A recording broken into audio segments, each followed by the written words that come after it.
Of all the silent corners in the galaxy, Sector Varnes 9 was supposed to be the quietest.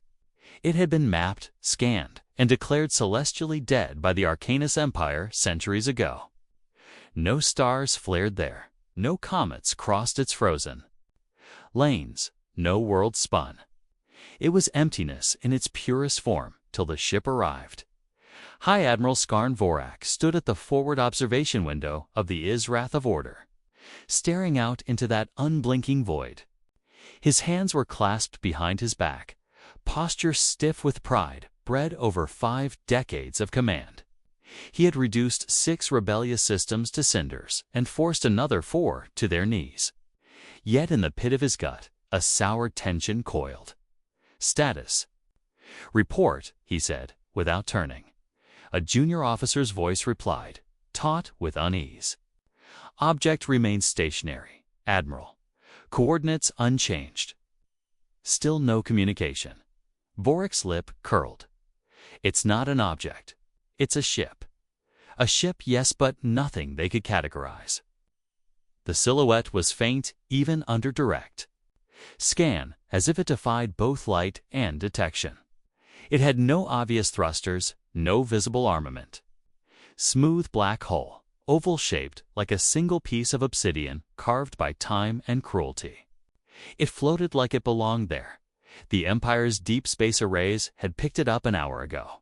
Within 10 minutes, the entire sector's AI relays crashed. Within 23 nearby mining colonies had gone dark. No warnings, no signals. Just ... silence. Vorak narrowed his eyes. He didn't believe in ghosts. He believed in threats, and threats were to be crushed.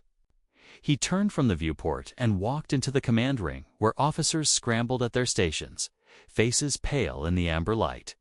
Raise a long-range hail. Translate through all known dialect chains. Make it clear, they're trespassing in sovereign Arcanist territory. One chance to respond before we erase them. Commander Talvek hesitated. Sir, with respect, our translators aren't functioning properly. They're distorting outputs, showing fragments of well-not language. More like what? Emotion, sir? Fear, wonder, echoes. Vorak's jaw tightened. Nonsense. Then use standard binary pulse. Transmit on all bands. Yes, sir.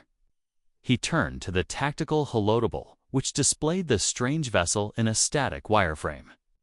The feed jittered every few seconds.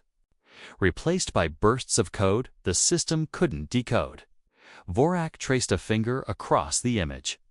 Something about the ship's curveset wasn't built to move through space. It was built to be seen. Like a symbol. A warning across the table. A new voice spoke. The hull is composed of an alloy we've never cataloged, said Agent Cale Verne, stepping into the room. He wore the long black coat of the Imperial Intelligence Directorate, eyes sharp and dark, like a scalpel. Vorak had little patience for spies, but Verne had earned grudging respect over the years. He was surgical, calm, and absolutely unflinching. Explain, Vorak said.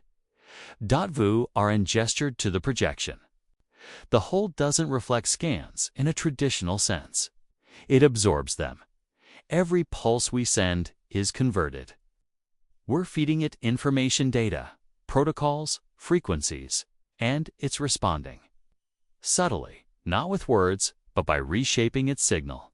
Output, like it's learning us. Vorak grunted. Then we stop feeding it. All scans to minimum. Verne looked unconvinced. It may already know enough.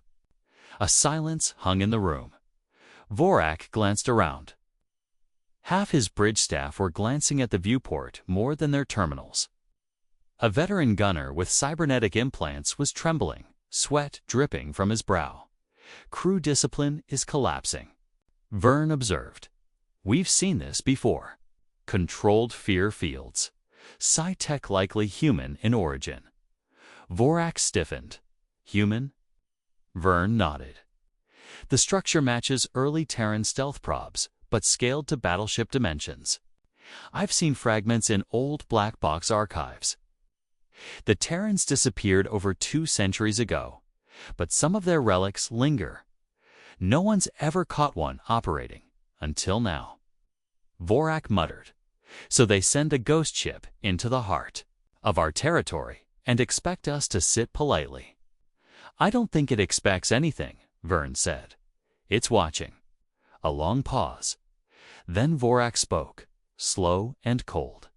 Ready a full strike formation. 3 dreadnoughts. Target the anomaly. And prepare to fire. If it's human, it bleeds. Sir, Talvek said again, voice shaking. Our fleet weapon systems are fluctuating. Random targeting resets. Charge cycles breaking mid-loop. Vorak marched toward the ops dais. By the abyss, are you all cowards? Run a manual sync. Override the auto AI and use raw input from the neural core. I want torpedoes locked. There was a pause as the crew scrambled to follow. Static flickered on the tactical displays. Then, slowly, weapon systems locked. 30 massive plasma warheads primed. On my mark, he never finished. The lights dimmed, not sharply, but like something had leaned against the ship's systems. An uninvited pressure. Crew members gasped and clutched their heads. Several collapsed. Sparks danced across control panels. Then the ship outside pulsed once. A bloom. A blue light dim, soft, like bioluminescence underwater. It wasn't hostile. It was patient. And then it vanished. Gone. No warp trail. No FTL signature. No energy burst. One moment, it was there. The next, not even the vacuum remembered it. Vorak stood frozen. No one spoke. No alarms sounded. Only the quiet hiss of static across the comms. Cale Vern checked his handheld. It's not in any known radius. Short range, long range, nothing. It either slipped into a place we can't see, ... or it never existed. Talvek whispered, Sir, should we stand down? Vorak's face was blank. No, he said finally. We escalate. He turned toward Vern. Summoned the War Council. Notified Drezek Malver himself. If this was a human message, then I intend to answer it. Vern gave him a long look. And? If that was the answer, Vorak didn't blink. Then we show them what happens when you challenge an empire. But even as he spoke, his reflection in the dark glass showed his knuckles whitening around the edge of the command dais. The Admiral's voice was firm. But in the deepest corner of his gaze, something flickered just for an instant. Doubt. Far outside the ship. In the frozen silence of Varnes 9, the stars seemed to blink slower, as if the universe itself were holding its breath. 42 hours after the ship vanished, Admiral Vorak's fleet was in complete disarray. The Wrath of Order hovered like a crippled leviathan above Drizel Prime, its outer hull scarred by internal system failures that should have been impossible. Engineers had no answers. Half of the Dreadnought's main weapon banks refused to respond. Several crew members had gone silent, fully conscious, but unable or unwilling to speak. One had carved symbols into the wall of the medical bay using his own fingernails. Another had laughed himself into cardiac arrest. Admiral Vorak stood in the War Council chamber, surrounded by high command officers and the Empire's intelligence elite. His voice cut through the stale air like a blade. We have been attacked. He said, not by force, not by fleet, but by design. A surgical act of psychological aggression. He paced with iron stiffness, pausing to stare at a flickering projection of the ship's final recorded frame just before it disappeared. That same soft blue glow lingered, frozen in time, as if the ship were still watching through the recording. It targeted our systems, our minds, our confidence. But we are the Arconis Empire. We do not cower before shadows. Across the chamber, seated in deliberate stillness, Agent Cale Verne observed the Admiral with a quiet intensity.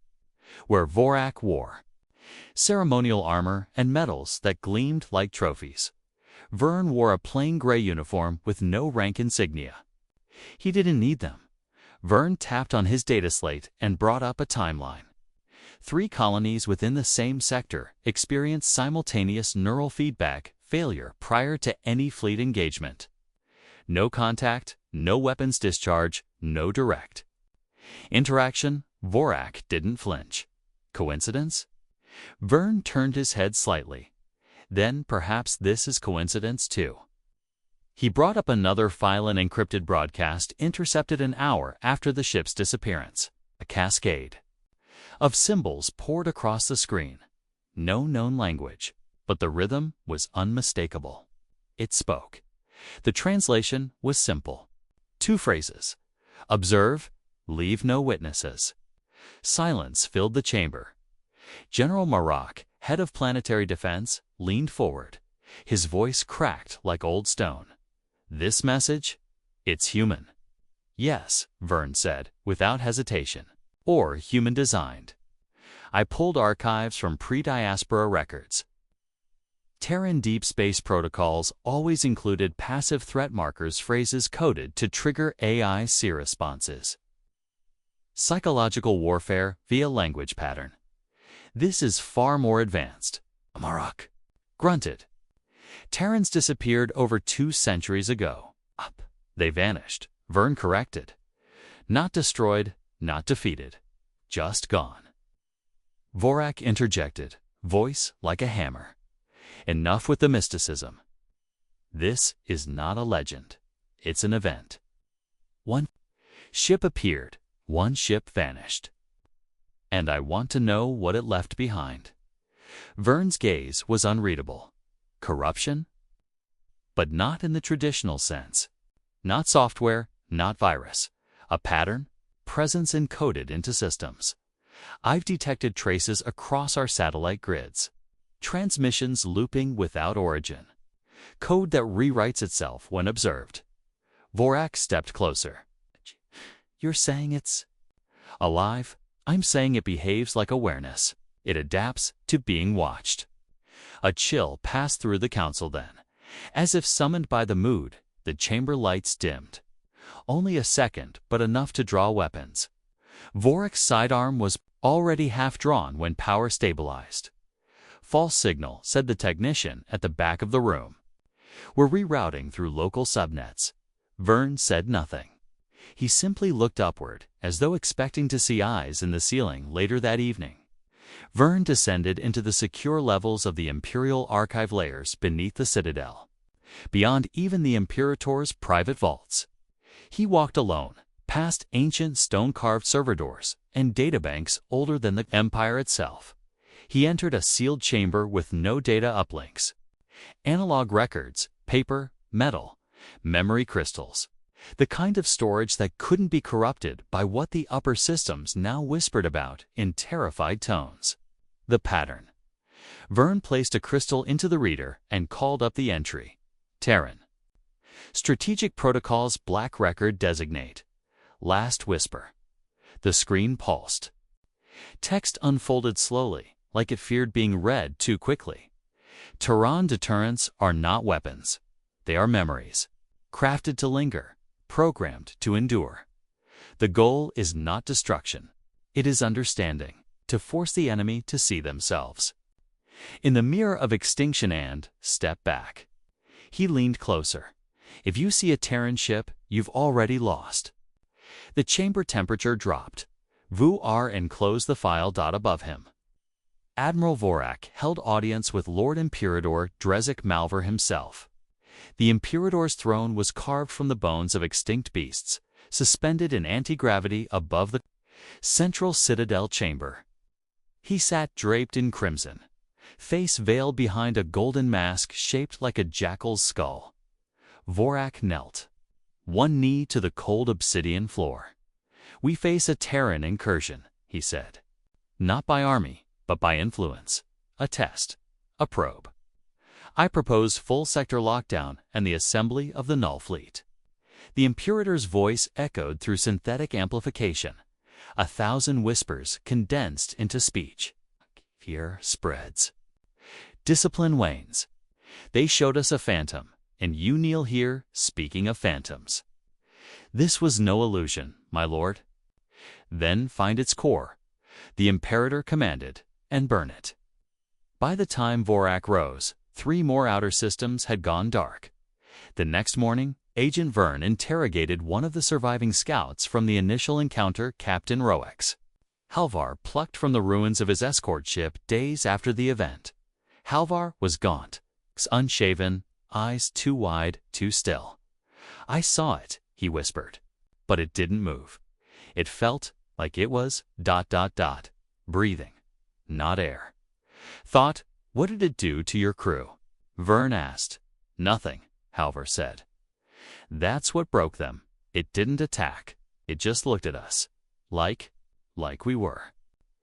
Being judged, Vern leaned closer. How did it disappear? Halvar's lips quivered. It didn't. We did. The lights above flickered. Halvar's vitals flatlined 10 minutes later. Autopsy showed full cerebral failure. Every neuron had simply shut down. That evening, Vern reviewed his findings with Vorak in silence. No grand declaration, no strategy, only truth. They didn't send a scout, Vern said. They sent a question. Vorak's eyes narrowed. And what was our answer? We raised weapons. Vorak stood. Then we finish what we started. Vern remained seated. You don't understand. This wasn't a prelude to war. It was a performance. The entire Empire was the audience. Vorak left without responding. In orbit. The Null Fleet began assembling dozens of black-armored warships equipped with psychic dampeners, signal scramblers, and memory-sealing AI, designed for one purpose: to strike before the mind could understand what it was seeing. But even as they gathered, systems began to glitch. Weapons refused to target coordinates near Varnish 9. Drones rerouted themselves. Pilots dreamed of blue light. The next Fleet Command AI broadcast a single line before going silent. They are still watching. And deep below, Dressel Prime, Vern received an encrypted ping from a hidden node.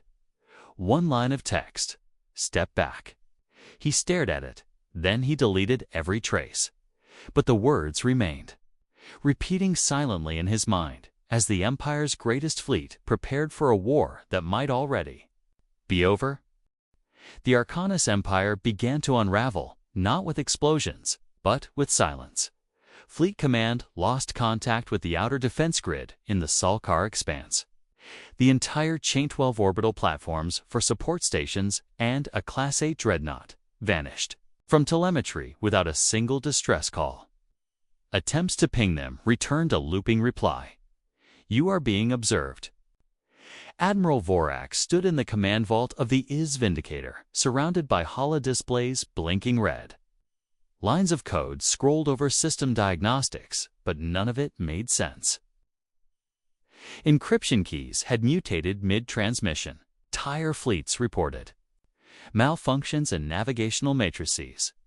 Pilots couldn't see stars where stars should be. They're not attacking us, Vorak muttered, pacing across the chamber like a cornered predator. They're dismantling us from the inside. Agent Cale Vern stood nearby, still and composed. His eyes tracked the chaos, but never widened. He had stopped being surprised days ago. They're not dismantling us, Vern corrected. They're turning off the illusion, showing us what's always been true. Vorak paused, which is that our control was never real. Across the Empire, gravity wells collapsed without cause. Terraformers reversed polarity. Breeding centers reported anomalies in genetic blueprints, subtle, precise changes. Entire cities fell into silence. There were no screams, no fire, only absence, and across every one of those systems, the same blue-tinted static signal echoed. Through subspace, A soft chime followed by the whisper of wind. Then, faint but unmistakable, observe, adapt, refrain. The Null Fleet never made it to the Varney sector. Its primary warships entered slipspace, but never exited. Their energy signatures flickered 4 milliseconds across 13 different sectors simultaneously before fading entirely. Some said they were scattered through time. Others believed they had been paused, held in stillness by something greater. Vorak watched the reports pile in, its officers growing fewer each hour. Not from death, from resignation. Some walked off their stations and never returned. Others sealed themselves in their quarters and refused to respond. Fear was no longer just an emotion, it was a system failure. "We should have struck earlier," Vorak said, voice thick with something dangerously close to regret. "We waited. We let them shape the board." Vern stared at the Admiral. "You still think this is a game?" he said. "I think it's a war, and I intend to finish it." Vern stepped forward. "You never understood what the ship was." Vorak's lip curled. "Enlighten me." "It was a mirror," Vern said. "A device, not a weapon, not a scout, a response. It didn't fire, it didn't threaten, it simply was. And you reacted the way it knew you would. You tried to destroy the unknowable." Vorak's fists clenched.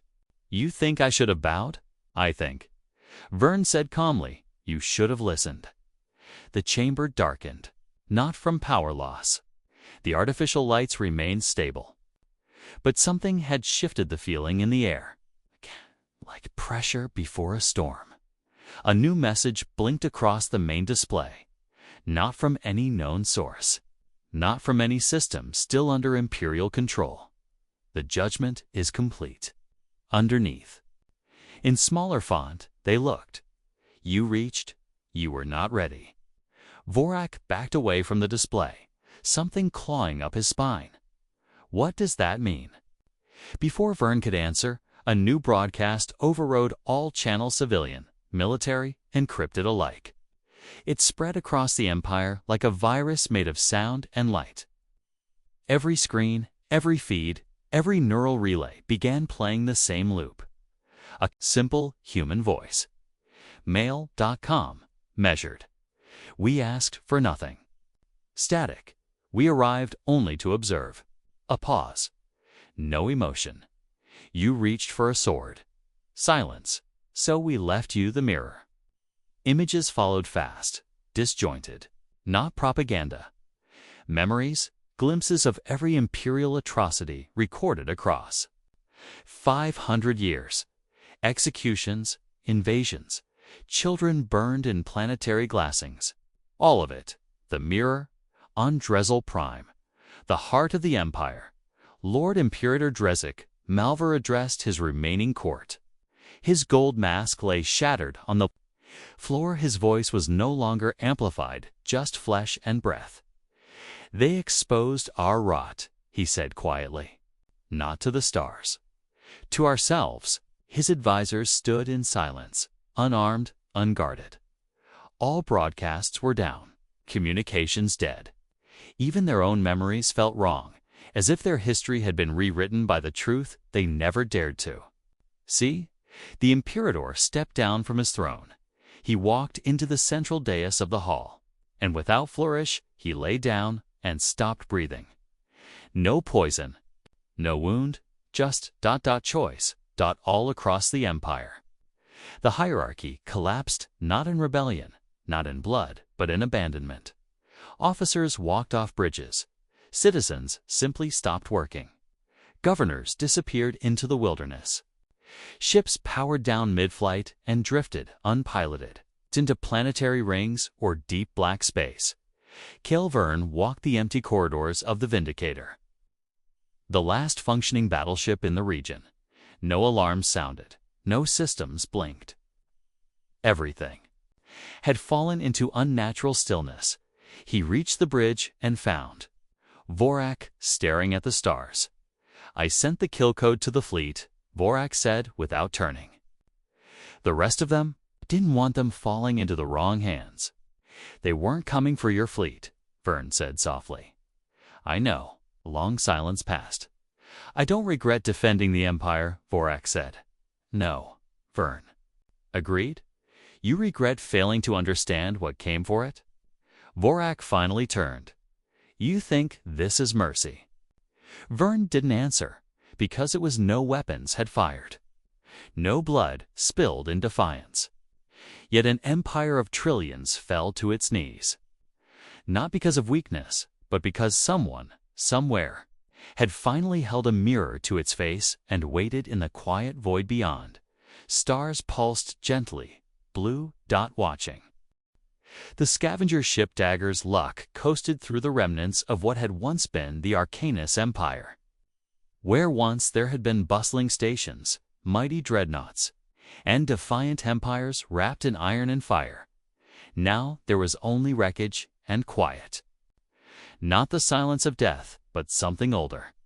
Something that did not forget.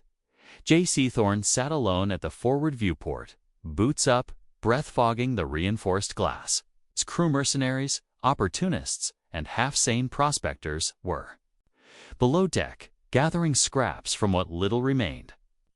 But Jace wasn't here to scavenge. He was here to remember. The stars beyond were too quiet, too still. He remembered when space used to breathe. When the hum of power through a ship's bones used to echo like a heartbeat. That was before the judgment. Before Oblivion's Edge, Captain Wren had called it the final deterrent. A vessel that would not fire, would not negotiate. A ship born not to conquer, but to teach. And Jace had stood beside him when it blinked into Arcanus space, still, cloaked in Terran silence and legend. The Admiralty never understood. They were too proud, too loud.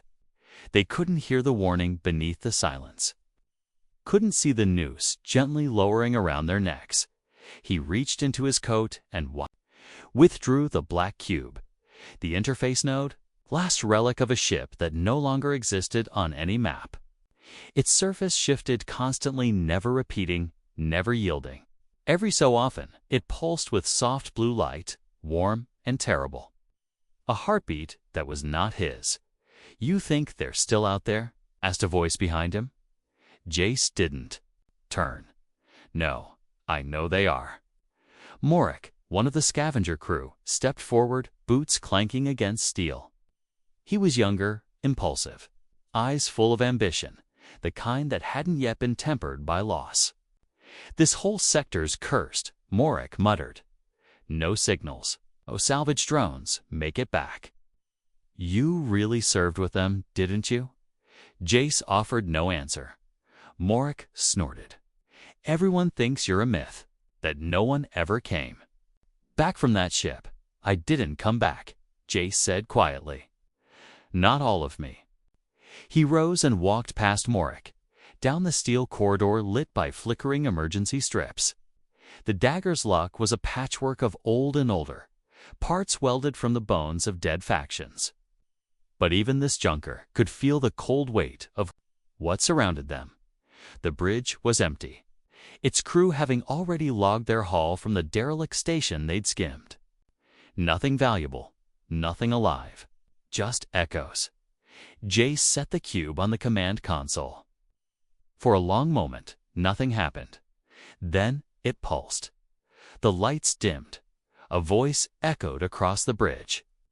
Slow and clear, Captain Elias Wren's voice, preserved. Like a fossil inside the cube. This message is for you, Jace. If you're hearing it, then the cycle has begun again. Jace stiffened. Morik swore and took a step back. I warned them, Wren's voice continued. Warned the Directorate, the Fleet Council, the Terran Archives. We should never have sent Edge back out. But they couldn't resist. Curiosity, pride, vengeance call. It what you will. The moment they detected Arcana signals in expansion territories, they voted. 13-1. Deployment authorized. Static buzzed briefly. It was never about winning. You know that? We built the Edge as a truth, an artifact. A lesson made real. It was supposed to observe and only act when provoked. We believed arrogantly that no one would be foolish enough to test it. We were wrong. Jace stepped forward, eyes fixed on the pulsing cube. Why now? The cube responded in Ren's voice, but now it was ... different, not a recording. A presence they're not gone, Jace. The Empire still exists. Not as ships or soldiers, but as thoughts, codes, remnants, buried in other systems, like a virus. Without a host, still looking for a body. Then what do we do? Morik asked, voice suddenly smaller. Jace answered before the cube could.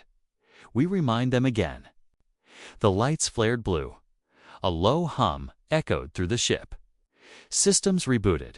Gravity shifted subtly. The crew below started shouting over the intercom. Morik stumbled. "What the hell did you just do?" "I gave it permission," Jace whispered. Edge never left. It was just ... waiting. I kept its heart. The stars outside changed, not visibly, but perceptibly. The way shadows shift before lightning strikes. From the void, something emerged. Not abruptly, not explosively. As though it had always been. There and only now allowed itself to be noticed. Shape. Smooth. Black. Ageless. Oblivion's edge. Jace pressed his palm against the cube. The ship responded instantly. Their coordinates warped. The dagger's lock was lifted like a child in the arms of a parent. Drawn toward the monolith. Morik screamed and ran from the bridge as the ship was pulled inside the hangar of Edge. Jace's vision blurred. Not from fear, but memory. He was back in the control chamber, standing beside Ren. Watching as Arcani's fleets opened fire. The weapons never reached them. The Edge had shifted then.